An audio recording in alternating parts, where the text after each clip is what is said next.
Live from New York. It's Saturday night! Eiden. Hey everybody, welcome to another episode of Ask the Expert. Today's very exciting. It is the post-election real estate wrap-up. Our panelists are Alex Magoob. Say hi to the crowd, Alex. Hi, everybody. Excited to be here and share some intel about the marketplace. Absolutely. And we have Sean Wilson, also a team member at large. Sean, say hi to everybody. Thank you. Thank you for having me today. We have Jared, who's our Director of Operations and Marketing, managing everything. Say hi, Jared. Hey, everybody. And Whit Prouty, our LA guy, and appropriately, Whit's in the car. I'm in the car because I'm in Los Angeles. Where do you find realtors? In their car. So, Sean, let me start with you. First and foremost, what was the energy of the city pre-election? What is the energy of the city now? And how do you think that's going to affect real estate? Well, I think that the energy pre-election was sort of jitters and very stressful. And I think now people are a bit more relaxed. This is a huge sense of relief. The properties that I'm on, there has been a tick up in showings. More people are coming out to see properties. That sounds great. Alex, I'm going to ask you the same thing. Traditionally, there's election jitters and everybody's on the sidelines and nothing really happens. Our team did take some listings off the market because it was slow.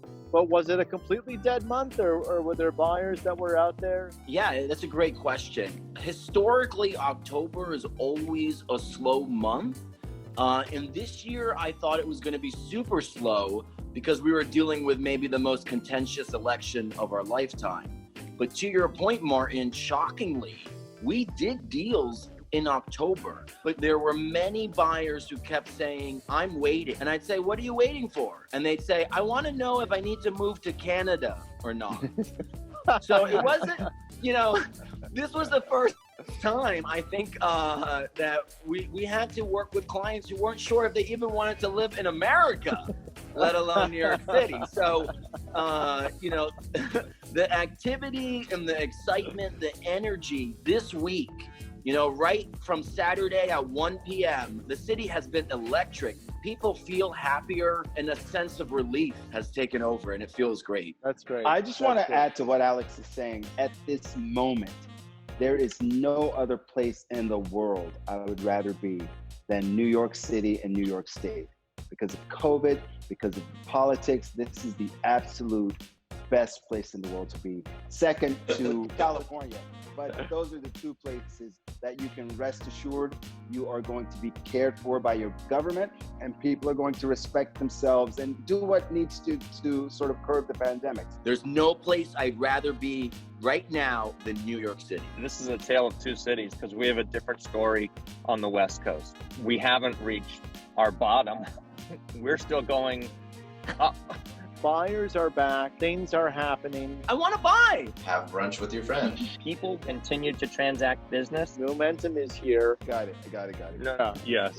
Right before the election, we were still moving product. I put 2 properties in escrow right before the election. We had inspections on election day. Very different than everyone's expectations.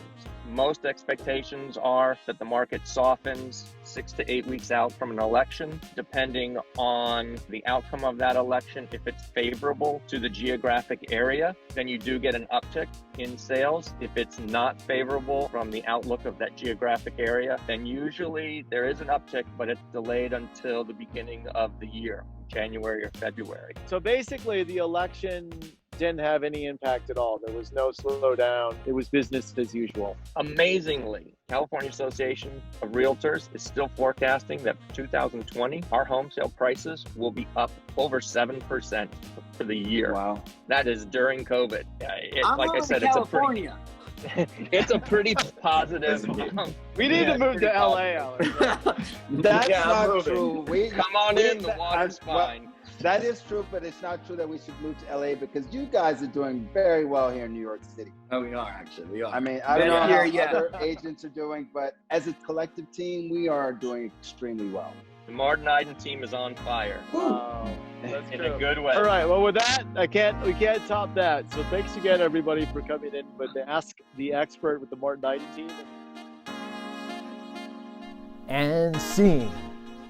Is this thing on?